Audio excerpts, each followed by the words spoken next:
galera, mais vídeo aqui do canal LK que me serão.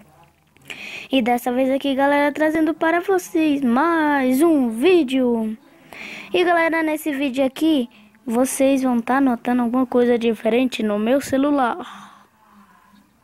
O quê? Sim, esse Tube Mate. É uma mistura de, sei lá, YouTube, pronto.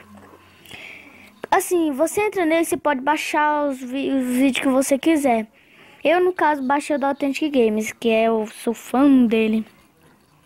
E galera, se der nas minhas férias, né, que acho que vai ser lá para dezembro, eu vou tentar fazer um vídeo com o Authentic. Assim, eu ainda vou descobrir as coisas lá e tudo. Então vamos lá.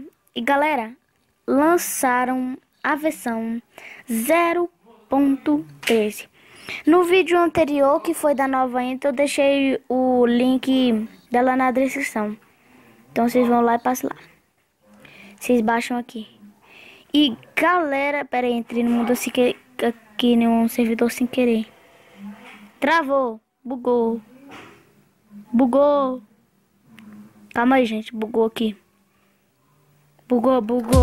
E galera, como vocês devem ter reparado, eu tô da intro nova. Então, espero que vocês gostem dessa intro.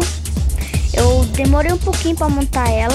Ah, esqueci de dizer, quando você faz uma intro pelo Animoto, que eu acho que a maioria das pessoas já conhece para fazer a intro no celular pelo Animoto,